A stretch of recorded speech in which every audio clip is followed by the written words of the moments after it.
Fala galera, sejam bem-vindos à 11ª aula desse mini curso, né, de introdução à Big Data e Data Science. A aula de hoje a gente vai falar um pouquinho sobre essa integração que a gente tem nativamente entre o SQL Server 2016 e as ferramentas de Big Data e Data Science que a gente viu no decorrer desse treinamento, esse mini curso que a gente fez aqui no decorrer dessas 11 aulas, né, no decorrer das 10 aulas passadas do que a gente viu aqui nesses assuntos. Bom, vou me apresentar. Meu nome é Diego Nogari, eu sou MVP da Microsoft em Data Platform desde 2008. Era MVP em SQL Server, agora passou a ser uma taxonomia nova que agora engloba outras coisas e não somente o produto SQL Server, né? Então a gente atende algumas outras demandas aí, como a parte de Data Science, a parte de Machine Learning especificamente e a parte de algumas coisas de Big Data também. Eu fui Regional Mentor do PES aqui dos anos de 2014 e 2015, fazendo uma ponte entre os grupos de usuários, né, os líderes dos grupos de usuários aqui do Brasil e o time do PES lá fora. Eu também, durante 2015 e 2016, eu fui Regional Board Advisor para a América Latina do PES, né, dessa organização, do Professional Association for SQL Server. E o que eu fazia era organizar algumas coisas e fazer algumas sugestões para o PES com relação ao que a gente tinha aqui do Brasil e tentar melhorar a nossa comunidade como um todo aqui. A gente conseguiu algumas coisas bem bacanas para a nossa comunidade. Isso, isso teve um resultado muito legal para a gente, né, como país para o time do PES. Eu também sou chapter leader do Codicano.net SQL aqui em São Paulo. E é um grupo de usuários no qual a gente disponibiliza, a gente faz algumas ações para divulgar conhecimento aí na relação dos assuntos de Data Platform. Eu também publico algumas coisas na internet, então caso vocês queiram dar uma olhada em algumas coisas que eu escrevo nesse endereço em www.diegonogari.net, é possível vocês lerem as coisas que eu escrevo lá, esse é meu blog pessoal. Eu também publico algumas coisas em formato de livro, né? Tem aí alguns livros que eu escrevi, alguns outros que eu participo como autor de capítulo ou prefácio ou alguma coisa assim. Vocês também podem encontrar isso em livrosonogari.com.br. Tem o site da minha empresa, ngrsolutions.com.br, onde vocês podem encontrar ali alguns treinamentos que eu aplico e algumas coisas que eu faço de consultoria também, né, que é o meu trabalho, né? E, por fim, o datascienceinstitute.com.br, onde esse treinamento que vocês estão vendo está sendo entregue por esse site, né? A gente está trazendo uma iniciativa nova aí de tentar montar algumas coisas relacionadas à Data Science aqui no Brasil. E vamos ver se a gente consegue aí colocar isso daí para funcionar da forma que a gente está esperando, tá ok? Como sempre, caso vocês tenham alguma dúvida com relação a essa aula de hoje, envie para a gente aí nesse formulário que está na tela, no link desse formulário, que esse material vai ser lido, algumas perguntas amanhã, que vai ser o último dia desse treinamento, né? E outras coisas a gente vai responder por e-mail, vai depender da pergunta que vocês fizerem. E isso vai agregar para a gente amanhã, né, nessa última aula que a gente vai fazer do treinamento, tá ok? Bom, vamos lá.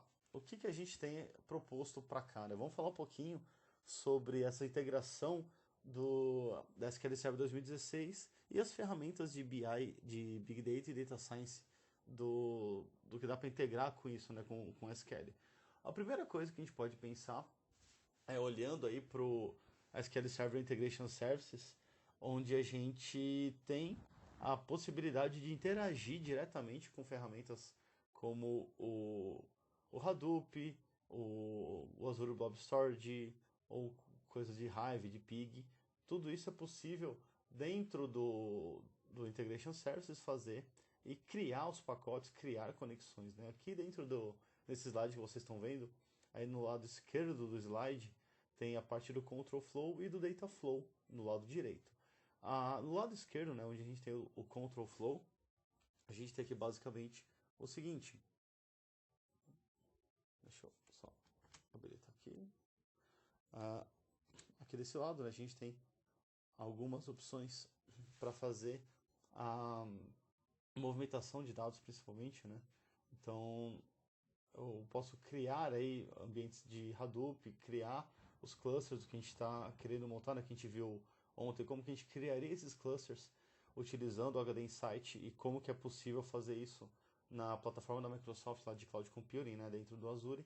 E a gente viu como criar, ou a ideia pelo menos, de como criar o Hadoop, criar os clusters lá de dentro. E esses outros pontos aqui são as tarefas aqui de escrita no Hive e escrita de Pig, né? São códigos que a gente pode escrever para interagir com esses clusters do Hadoop que a gente acaba criando, ok? Outra coisa que a gente tem, deixa eu ver aqui, são essas atividades de baixo que também fazem parte do Control Flow, né? Não é parte do Dataflow, o Dataflow está do outro lado ainda, mas por enquanto aqui é do Control Flow. Basicamente, a gente tem aqui algumas outras opções. As duas mais interessantes que a gente está usando aqui no exemplo são essas duas aqui, que é tanto o upload quanto o download do arquivo para o meu Azure Blob Storage. E por que isso? Porque eu consigo automatizar, inclusive, o meu processo que cria, meu processo que faz todo o meu ambiente funcional do meu HD Insight, né, do meu ambiente de Big Data, digamos assim, que ele pega esse pacote todo e cria, ele cria um cluster para mim, pega o arquivo, joga para lá, o cluster, através dos comandos ali em Hive, Pig, ele processa, tem que processar, devolve a informação, faz o download da informação e depois eu deleto o meu cluster. Seria alguma coisa bem parecida com isso aqui, né? Então, num primeiro momento, a gente pega, sobe, faz o upload do arquivo e, em paralelo, começa a criação do meu cluster HD Insight. Reparem que quando essas duas atividades aqui, né, elas terminam, repara que essa atividade que a gente está olhando aqui no centro, ela tem dois predecessores. Justamente essas duas setinhas que estão amarelo, em vermelho aqui, né? Essa aqui e essa aqui, essas duas tarefas que estão marcadas com esses círculos vermelhos. E ela depende, de fato, dessas duas concluírem. Essa daqui, né, que é a tarefa número 1 aqui, ela conclui super rápido. Essa outra tarefa aqui, a número 2, ela demora um pouco mais para ser concluída porque a criação do cluster ele é um pouco mais demorado do que simplesmente fazer o upload de um arquivo. Né? Então, falando fazer o upload do arquivo depende diretamente do tamanho do arquivo e a velocidade de upload que você tem dentro da sua banda para fazer isso daí. Quando eu falo de subir o cluster, né, de criar o cluster, aí eu dependo de provisionamento de máquina e depende de algumas outras coisas do data center da Microsoft. Que não é o caso aqui, a gente se preocupar com isso, porque esse processo como um todo aqui, olhando na demo que eu havia montado, isso que demora por volta de 20 minutos para acontecer, desde o momento que ele sai, né, da criação dessa tarefa de criar o cluster até o momento que ele termina de fazer a criação desse cara. Depois que a gente cria o cluster, o ambiente que fica pronto para a gente é esse cara aqui, onde eu vou colocar alguns códigos aqui em Hive, principalmente, para, no primeiro momento, ele criar o banco, depois sigam as setinhas verdes, né? Isso aqui é um fluxo de trabalho para acontecer. Depois que ele cria o banco para mim, eu tenho uma outra tarefa que ele cria a tabela e uma outra tarefa que ele popula a tabela. O que é esse popular a tabela? Com base... Deixa eu pegar uma outra cor aqui. Vou pegar o vermelho de novo.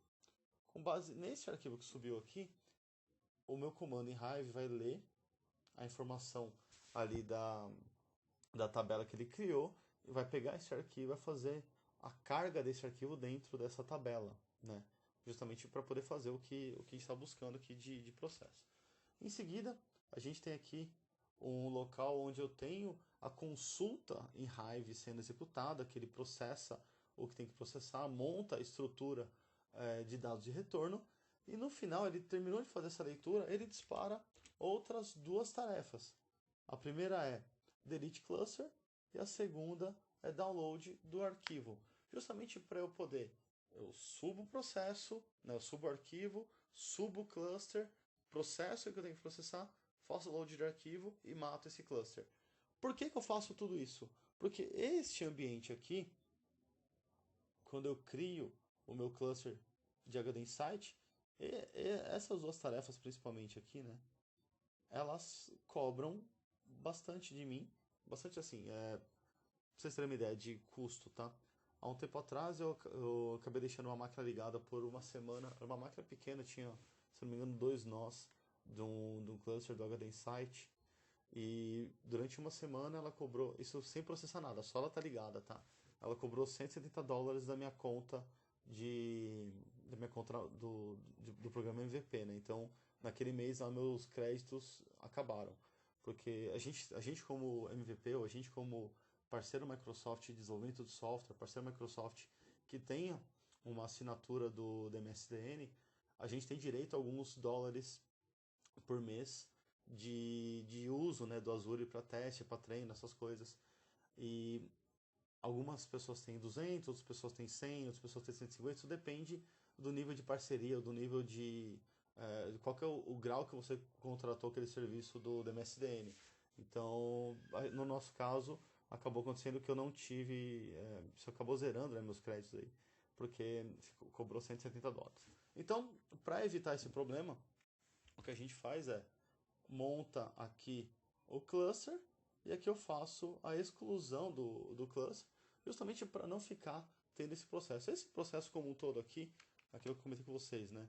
Ele demorou aí por volta de 22 minutos para executar. Isso da criação do cluster, tá? Só da criação do cluster. Então, ele criou o cluster, fez o processamento dele, e quando finalizou aqui, foram 22 minutos e 41 segundos aí praticamente de tempo que ele demorou para fazer, né? Então, é um processo que demora relativamente aí pouco para acontecer. Deixa eu mostrar para vocês aqui a máquina virtual, como que é esse cara no, no ambiente aqui, né?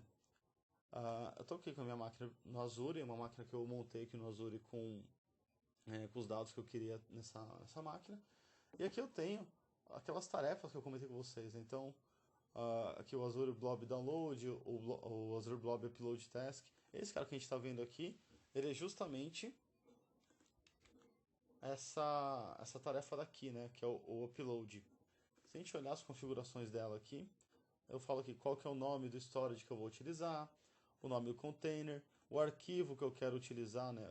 Na verdade, o local do arquivo que eu quero utilizar, o arquivo que eu estou mandando ele buscar aqui dentro.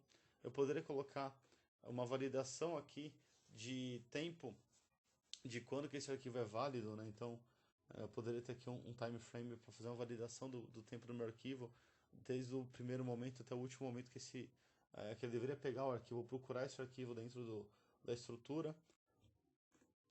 E o que a gente precisa aqui, um ponto interessante, né? Como eu estou falando de subir isso aqui para o Azure Blob, eu preciso criar uma conexão para esse meu Blob Storage. Essa conexão que a gente cria, eu vou pegar aqui, ele pergunta para mim qual que é o nome do storage que eu vou utilizar e qual que é a chave de segurança. Se a gente olhar o ambiente do Azure, tá? Que é esse que vocês estão vendo aqui na tela, eu tenho aqui todas as minhas storages, né? Que estão aqui. Eu tenho storage que eu escolhi que eu vou utilizar. E aqui embaixo eu tenho gerenciar chave de acesso. Esse gerenciamento de chave, ele gera para mim essas chaves aqui, que eu posso em qualquer momento vir aqui e regenerar, né? E gerar novamente essa chave. Quando eu faço isso, ele permite com que eu pegue essa chave e coloque aqui na minha ferramenta. Então, eu pego aquela chave de lá, coloco aqui e ele vai utilizar. É super importante a gente saber onde que a gente acessa esse recurso, porque tudo que a gente vai interagir com o Azure Blob Storage, a gente acaba interagindo por aqui, tá ok? Então, nesse processo, eu faço o upload do arquivo e ele envia isso para mim para a internet, né? Eu vou abrir aqui uma ferramenta chamada Cloudberry, justamente para a gente ver o dado, né? Então, aqui eu tenho qual que é o storage que eu estou utilizando, aqui ele tem o container e aqui eu tenho o arquivo que ele está utilizando, né? Então, eu posso pegar esse cara aqui e utilizar para a gente ver qual seria o arquivo, né? Então, eu já fiz o upload, já está no ar ali faz um tempo já e eu consigo consumir esse cara daqui se eu precisasse, tá ok? Um segundo item que a gente pode usar bastante dentro do nosso ambiente é a questão do Polybase. O Polybase nada mais é do que um integrador, né, ou uma ponte entre o meu SGBD e o meu Azure Blob Storage, ou o meu HD Insight. O que é isso? Eu estou fazendo uma comunicação direta entre o SQL Server e o meu ambiente de Big Data. no caso que a gente acabou de ver aqui, né, de utilizar o meu próprio Visual Studio, né, para montar as tarefas, criar ali as conexões e fazer o upload do arquivo, fazer o download depois do arquivo que eu quisesse, processando ali dentro do cluster de HD Insight, eu posso fazer a mesma coisa para cá. Eu posso pegar o meu ambiente, faço o processamento dele lá no HD Insight, e eu posso pegar o meu SQL Server, conectar externamente a esse ambiente de Big Data e consumir o dado. Eu posso consultar o dado direto do meu SQL Server, o que está lá. Isso faz com que a gente acelere um processo, porque eu posso evitar o momento de eu tenho que aprender como funciona o Polybase, desculpa, aprender como funciona o Hive ou o Pig, porque o que eu estou fazendo é processar o dado que já foi consumido, ele está armazenado lá em cima em algum momento. Eu não preciso aprender Hive para poder ler esse dado, né? Eu posso simplesmente fazer isso aí com o TSQL. Eu vou mostrar aqui para vocês de novo, né, como que faz esse cara. Voltei aqui para minha máquina virtual. Eu vou pegar aqui, eu tenho um script que eu já criei, tá aqui, chamado polybase.sql. Eu vou criar aqui a primeira coisa que eu vou criar vai ser criar um banco chamado Data Science Institute. Vou usar esse banco de dados aqui para justamente fazer a configuração do que eu preciso. Em seguida, deixa eu aumentar um pouquinho a tela aqui. Beleza. O passo seguinte aqui é fazer uma configuração, né, do meu ambiente aqui, falando do meu Hadoop Connect. Eu tenho aqui, eu passando para ele o parâmetro número 7, né? Eu tenho aqui algumas opções de parâmetro. O 7 permite com que eu faça a leitura tanto de um Azure Blob Storage quanto de um ambiente do Hortonworks em Linux ou em Windows, tá? Mas eu tenho ali, por exemplo, o código 0 que desabilita esse ambiente. Eu tenho o código 1, né, ele lê do Hortonworks configurado numa máquina Windows. O código 2, ele faz o Hortonworks configurado no Linux. O código 3, por exemplo, é da Cloudera, né, que é outro distribuidor de distribuição de Hadoop, né? A gente tem a Hortonworks e a Cloudera. O que a Microsoft usa dentro do HD Insight é o da Hortonworks, tá ok? Mas também tem a opção de conectar isso aqui no Cloudera, então a gente pode pegar aí o código 3, né, em vez desse 7 que está na tela, passar o 3, que ele configura no ambiente da Cloudera que está com Linux. O 4 ele pode ser também para Azure Blob Storage, enfim. Tem algumas opções, né? Então eu estou deixando o 7, foi o único que eu testei de fato, tá? Então eu não sei se os outros, como que funcionam os outros, eu não testei. Eu testei o 7 e o 7 funciona para mim. Vamos lá, eu vou executar esse cara, vou reconfigurar. Se eu olhar aqui o meu spconfigure e procurar aqui o Hadoop Connect, ele está tudo com 7 já dentro da minha estrutura, tá ok?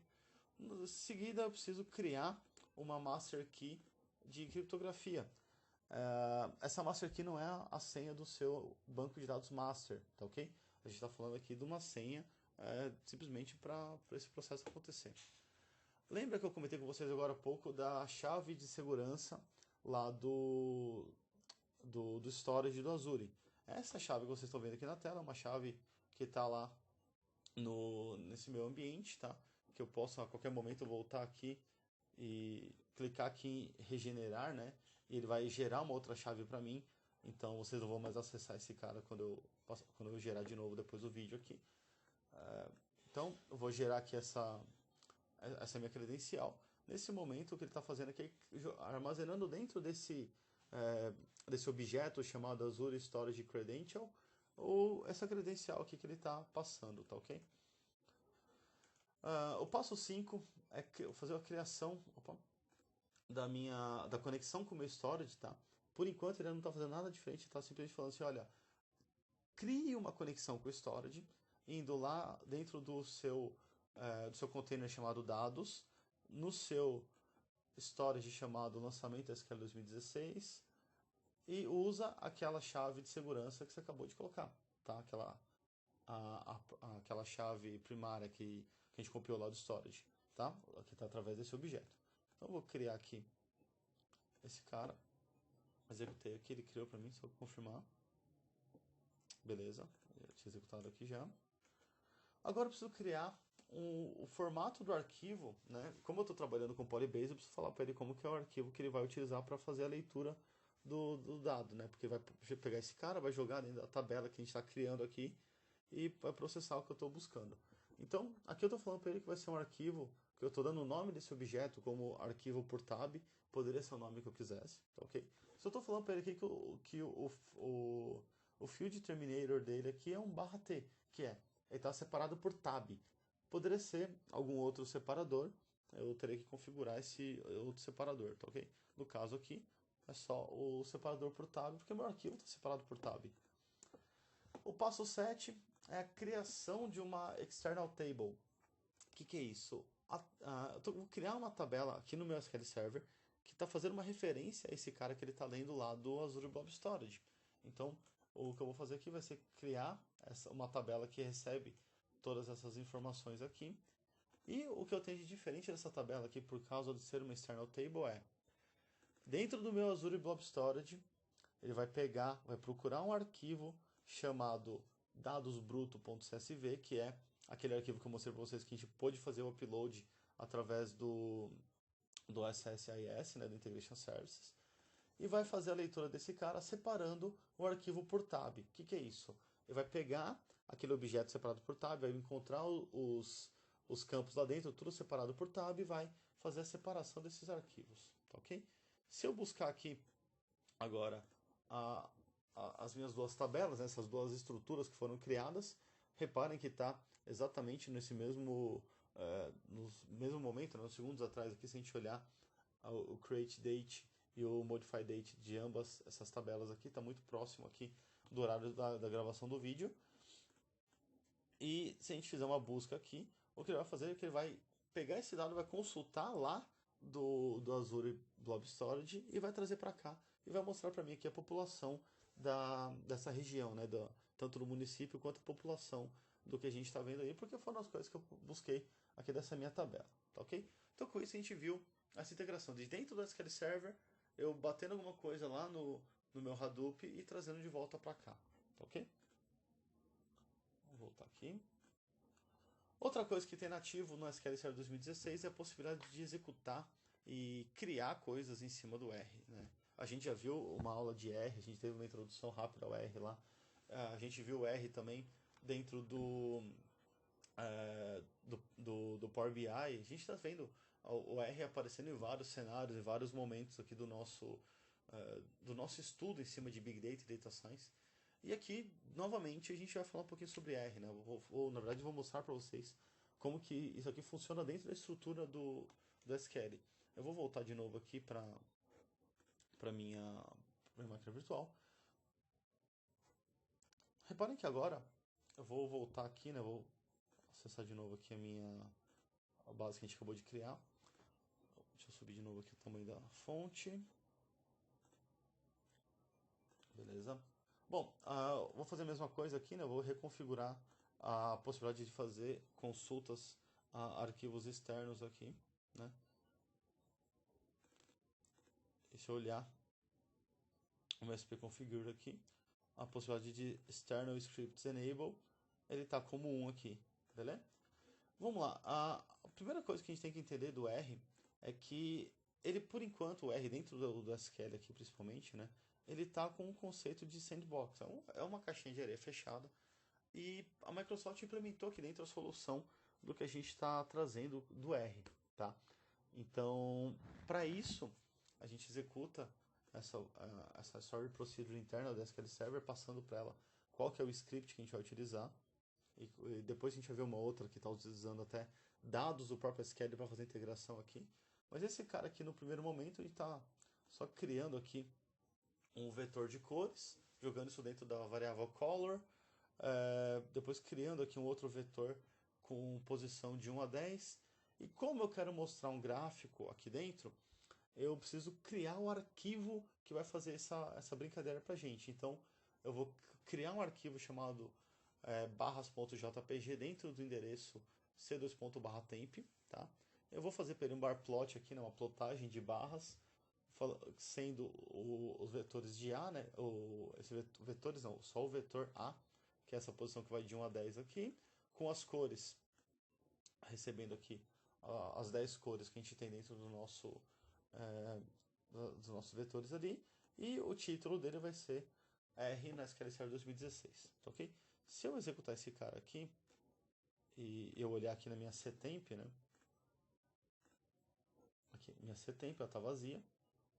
Se eu executar esse cara aqui e voltar aqui para ctemp, ele vai criar para mim aquele arquivo chamado R no SQL Server 2016 e vai mostrar para mim essas barras aqui funcionando, né, com o degradê nas cores da forma como a gente desenhou aqui o script. Eu posso fazer também uma conexão, né? Por exemplo aqui, eu posso criar uma tabela chamada tbcidade, ou qualquer outro nome, tá? Eu só vou criar isso aqui para facilitar para o nosso entendimento. Eu poderia colocar esses dados manualmente para ela aqui, ou então fazer a busca aqui naquela minha tabela externa. Eu só estou populando aqui dentro da cidade para ficar mais fácil, porque aí eu posso fazer somente isso daqui, né? Fazer o select dessa forma, ao invés de colocar esse select grandão aqui dentro. E aqui eu vou fazer o seguinte, eu vou falar que o input data desse cara, dessa execução do script aqui, ela é essa consulta, tá ok? Para quê? Justamente porque essa consulta aqui, ela me retorna esse bloco de dados. Então, essa consulta, eu estou nesse momento aqui fazendo o mesmo processo que a gente fez anteriormente, né? A única diferença é que eu estou executando um outro script aqui dentro da minha estrutura e falando para ele, olha, pega os dados que estão vindo dessa tabela cidade e faz alguma coisa com ela. No caso aqui, vai gerar um arquivo dentro da minha ctemp também, né? Chamado cidade.jpg, onde eu tenho aqui um gráfico de pie, né? Um gráfico de pizza, que vai montar para mim algumas coisas relacionadas aqui à população na região de Mogi das Cruzes, vai mostrar os labels desse pessoal aqui. Então vamos executar. Se eu olhar agora aqui, na minha ctemp, ele acabou criando aqui esse resultado para mim, tá ok? Então assim, com isso eu consigo integrar facilmente essas ferramentas de SQL, tanto da SQL 2016, né, tanto com a questão do Big Data, que é o uso ali do Hadoop, do Azure Blob Storage e por aí vai, ou então com Data Science, né, utilizando R e por aí sim.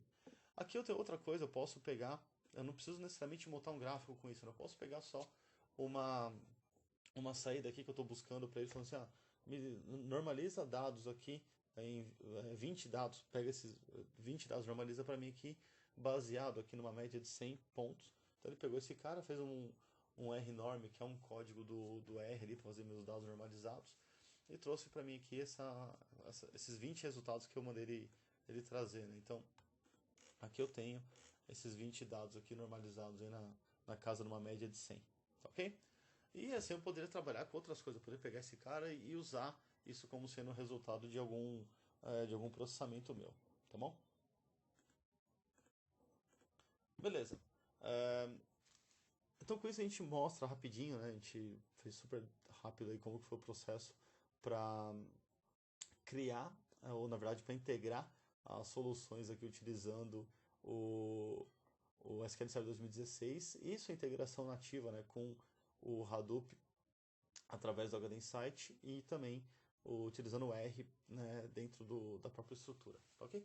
Caso você tenha ficado com alguma dúvida dessa aula de hoje ou de alguma outra aula, você pode enviar a sua dúvida aí nesse endereço, né, no bit.ly/24 CNV E maiúsculo 8, e lá dentro desse formulário você consegue pegar e responder o formulário rapidinho, que a gente vai ler amanhã a sua pergunta, se sua pergunta for elegível para ser lida, ou então a gente vai tentar responder ela por e-mail, tá ok? O certificado de participação, caso vocês queiram ainda, dá para pedir, é só entrar nesse endereço em www.datascienceinstitute.com.br/certificado de participação e fazer a compra ali, fazer a aquisição do certificado ali, caso vocês queiram, tá ok? Eu também estou escrevendo um livro de análise preditiva com Azure Machine Learning e R com o Thiago Zavascki, que é um amigo pessoal meu e um grande conhecedor da área, ele é engenheiro na Microsoft aqui no Brasil. E caso vocês queiram comprar esse livro, vocês podem fazer a aquisição ali em www.livrosdonogari.com.br e o livro vai ser publicado oficialmente no final deste ano aqui, tá ok? Bom, senhores, agradeço demais a atenção de vocês, espero que tenham gostado aí da aula de hoje. A gente se vê nessas próximas. Na verdade, a gente se vê na próxima aula amanhã, né? Que a gente vai fazer a leitura aí de algumas questões que foram pertinentes ao assunto e que acho que vai ser bem legal pra gente, tá ok? Valeu, pessoal. Obrigado. Abraço. Tchau, tchau.